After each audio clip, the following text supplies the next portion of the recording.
तो दोस्तों आज हम राजस्थान वन रक्षक एवं वनपाल के लिए 50 इंपॉर्टेंट प्रश्नों के बारे में बात करेंगे और यह सभी प्रश्न मोस्ट इंपॉर्टेंट सिलेक्टेड प्रश्न हैं, इसलिए वीडियो में आप अंत तक ज़रूर बने रहे। तो चलो वीडियो को शुरू करते हैं। तो आपका पहला सवाल है कि लटकन आभूषण किस अंग का है? तो आपको याद रखना है यह है नाक का। ठीक है, नाक का कौन सा आभूषण है? तो लटकन आभूषण है। अगला सवाल है कि द्वितीय शताब्दी ईसा पूर्व में रचित गोसुंडी शिलालेख ब्राह्मी लिपि में है, यह किस स्थान पर है? तो यह कहाँ पर है? चित्तौड़गढ़ में है। ठीक है, कौन सा शिलालेख? गोसुंडी शिलालेख। अगला सवाल है कि पृथ्वीराज विजय के लेखक है, तो कौन है? जयानक। ठीक है, जयानक है जो पृथ्वीराज विजय के लेखक है। अगला सवाल है कि थेवा केला या थेवा कला प्रसिद्ध है, तो आपको याद रखना है यह प्रसिद्ध है प्रतापगढ़ में। ठीक है, कौन सी कला? थेवा कला। अगला सवाल है कि अलगोजा है, तो अलगोजा क्या है? एक वाद्य यंत्र है। ठीक, क्या? अलगोजा। अगला सवाल है कि बगोली सराय पंचलंगी खनन क्षेत्र किस खनिज के लिए प्रसिद्ध है? तो यह प्रसिद्ध है लौह अयस्क के लिए। ठीक है, कौन सा खनन क्षेत्र? बगोली सराय पंचलंगी खनन क्षेत्र। ठीक है, किसके लिए प्रसिद्ध है? लौह अयस्क के लिए। अगला सवाल है कि 1936 में बीकानेर प्रजामंडल की स्थापना कहाँ हुई थी? तो आपको याद रखना है यह हुई थी कलकत्ता में। ठीक है, कौन से प्रजामंडल की स्थापना? 1936 में बीकानेर प्रजामंडल की स्थापना कहाँ पर हुई थी? कलकत्ता में। अगला सवाल है कि जाम्बोजी के 29 नियम के पालनकर्ता कहलाए, तो क्या कहलाए? बिश्नोई। ठीक है, बिश्नोई कहलाए थे। क्या कहलाए थे? जाम्बोजी के 29 नियम के पालनकर्ता कहलाए थे। कौन? बिश्नोई। अगला सवाल है कि प्रथम राजपूत वंश जिसने मुगल सम्राट अकबर से विवाद संबंध स्थापित किए थे, तो आपको याद रखना है वह प्रथम राजपूत वंश था कछवा वंश। ठीक, कछवा वंश प्रथम ऐसा राजवंश था जिसने मुगल सम्राट अकबर से विवाद संबंध स्थापित किए थे। अगला सवाल है कि तालाबों निकाली गई नालियाँ है कहलाती हैं, तो आपको याद रखना है यह कहलाती है मोरी। अगला सवाल है कि सिंहथल में रामस्नेही संप्रदाय की स्थापना किसने की थी? तो आपको याद रखना है यह की थी हरिराम दास जी ने। ठीक है, हरिराम दास जी ने स्थापना की थी किसकी? रामस्नेही संप्रदाय की स्थापना, और ये कहाँ पर है? सिंहथल में। अगला सवाल है कि कोटा, बूंदी, बारा और झालावाड़ जिले और अन्य किस नाम से जाने जाते हैं? तो आपको याद रखना है यह जाने जाते हैं हाड़ौती नाम से। ठीक है। अगला सवाल है कि राजस्थान राज्य का वर्तमान स्वरूप कब अस्तित्व में आया?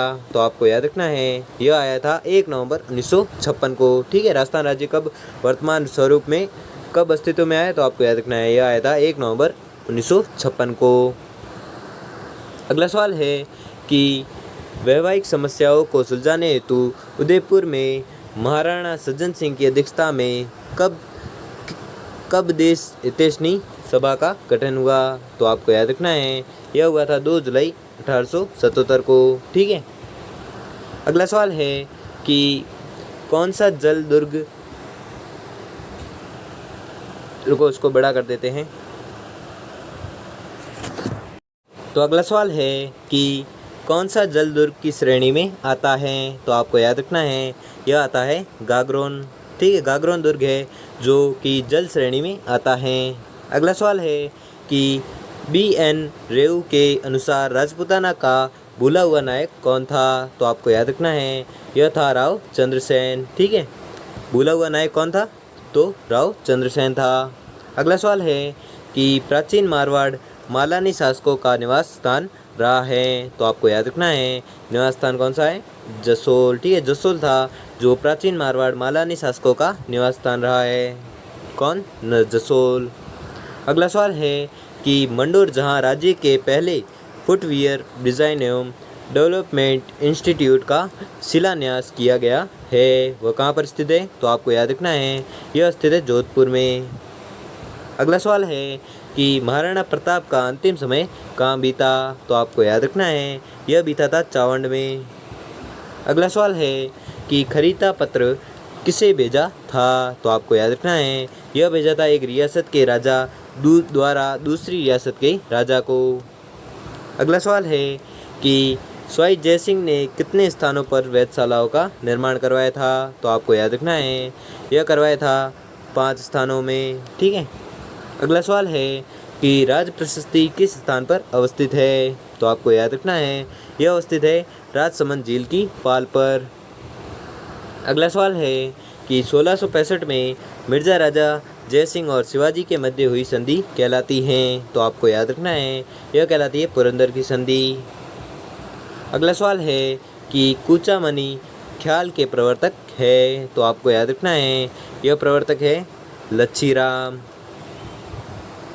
अगला सवाल है कि बनी ठनी संबंधित है? तो आपको याद रखना है यह संबंधित है किशनगढ़ शैली से। ठीक है। क्या संबंधित है? बनी ठनी। अगला सवाल है कि राज परिवार के बच्चों को स्तनपान कराने वाली औरतों को कहा जाता है? तो आपको याद रखना है यह कहा जाता है दाई। अगला सवाल है कि शेखावाटी क्षेत्र में गीदड़ नृत्य किस त्योहार के अवसर पर होता है? तो आपको याद रखना है यह होता है होली के त्यौहार पर। ठीक है। कौन सा नृत्य? गीदड़ नृत्य। अगला सवाल है कि राजस्थान उच्च न्यायालय में न्यायमूर्ति की नियुक्ति कौन करता है? तो आपको याद रखना है यह करता है राष्ट्रपति। अगला सवाल है कि राजस्थान विधानसभा की प्रथम महिला अध्यक्ष कौन थी? तो आपको याद रखना है यह थी सुमित्रा सिंह। ठीक है। सुमित्रा सिंह थी जो राजस्थान विधानसभा की प्रथम महिला अध्यक्ष थी। कौन? सुमित्रा सिंह। अगला सवाल है कि हरियाणवी नस्ल हेतु प्रसिद्ध मेला है? तो आपको याद रखना है यह मेला है जसवंत मेला। ठीक है। जो किसके लिए प्रसिद्ध है? हरियाणवी नस्ल के लिए। अगला सवाल है कि अंता गैस विद्युत केंद्र स्थित है? तो आपको याद रखना है यह स्थित है बारां जिले में। ठीक है। कौन सा विद्युत केंद्र? अंता गैस विद्युत केंद्र। अगला सवाल है कि सुनहरी कोठी किस जिले में स्थित है? तो आपको याद रखना है यह स्थित है टोंक जिले में। ठीक है। कौन सी कोठी? सुनहरी कोठी। अगला सवाल है कि मगरा चक्रीत अथवा बीकानेरी चोकला कहलाने वाली किसकी नस्ल है? तो आपको याद रखना है यह नस्ल है भेड़ की। अगला सवाल है कि एक ही आंदोलन का नेतृत्व किसने किया था? तो आपको याद रखना है यह किया था मोतीलाल तेजावत ने। ठीक है। मोतीलाल तेजावत ने एक ही आंदोलन का नेतृत्व किया था। अगला सवाल है कि यूनेस्को ने 2013 में राजस्थान के कितने दुर्गों को विश्व विरासत की सूची में शामिल किया? तो आपको याद रखना है राजस्थान के दुर्ग थे उसमें 6 दुर्ग जिसको यूनेस्को ने विश्व विरासत की श्रेणी में शामिल किया। अगला सवाल है कि जंतर मंतर जयपुर को यूनेस्को ने किस वर्ष विश्व विरासत सूची में शामिल किया? तो आपको याद रखना है यह शामिल किया था 2010 को। ठीक है। अगला सवाल है कि विक्रम संवत के कौन से माह में छोटी तीज मनाई जाती है? तो आपको याद रखना है यह मनाई जाती है श्रावण शुक्ला तृतीया को। अगला सवाल है कि सुनारगढ़ या सोनारगढ़ के नाम से प्रसिद्ध है? तो आपको याद रखना है यह प्रसिद्ध है जैसलमेर का दुर्ग। अगला सवाल है कि भक्त शिरोमणि मीरा ने अपना अंतिम समय कहाँ बिताया था?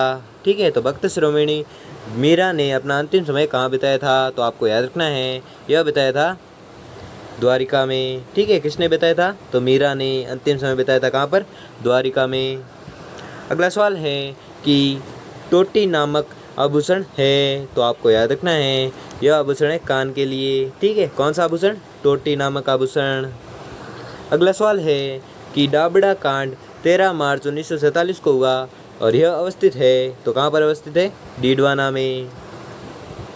अगला सवाल है कि महाराणा सांगा ने किस युद्ध में बाबर को पराजित किया था? तो आपको याद रखना है यह पराजित किया था बयाना के युद्ध में। ठीक है। अगला सवाल है कि देवगढ़ के महल निर्मित है? तो आपको याद रखना है यह निर्मित है सोमपुरा शैली में। ठीक है। देवगढ़ के महल निर्मित है किस शैली में? तो आपको याद रखना है सोमपुरा शैली में निर्मित है। अगला सवाल है कि दुर्गादास राठौड़ की मृत्यु कहाँ पर हुई थी? तो आपको याद रखना है यह मृत्यु हुई थी उज्जैन में। ठीक है। दुर्गादास राठौड़ की मृत्यु कहाँ पर हुई थी? तो आपको याद रखना है उज्जैन में हुई थी। किसकी मृत्यु हुई थी? तो दुर्गादास राठौड़ की। अगला सवाल है कि शिशुपाल वध के रचयिता हैं? शिशुपाल वध के रचयिता है तो कौन है? तो आपको याद रखना है यह रचयिता है महाकवि माघ। ठीक है। महाकवि माघ है जो शिशुपाल वध के रचयिता हैं। अगला सवाल है कि 66 झरोखे वाली पटुआ की हवेली किस ज़िले में स्थित है? तो आपको याद रखना है यह स्थित है जैसलमेर ज़िले में। ठीक है, कौन सी हवेली? पटुआ की हवेली। अगला सवाल है कि अलाउद्दीन खिलजी के आक्रमण के समय जालोर का शासक था, तो कौन था? कानड़ देव। ठीक है, कानड़ देव शासक था जब अलाउद्दीन खिलजी ने आक्रमण किया था।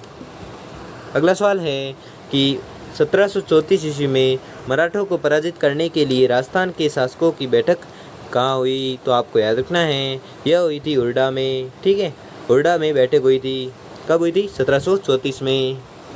अगला सवाल है कि मेवाड़ प्रजा मंडल का प्रथम अध्यक्ष कौन था? तो आपको याद रखना है यह था माणिक्यलाल वर्मा। ठीक है, माणिक्यलाल वर्मा था जो मेवाड़ प्रजा मंडल का प्रथम अध्यक्ष था। कौन? माणिक्यलाल वर्मा। अगला सवाल है कि मानगढ़ हत्याकांड घटित हुआ, तो कब घटित हुआ था? 1913 को। ठीक है, 1913 को कौन सा हत्याकांड घटित हुआ था? तो मानगढ़ हत्याकांड घटित हुआ था। तो दोस्तों, आपको वीडियो कैसा लगा हमें कमेंट बॉक्स में कमेंट करके ज़रूर बताएं, और अगर आपको वीडियो अच्छा लगा हो तो वीडियो को लाइक और चैनल को सब्सक्राइब कर लीजिए। धन्यवाद।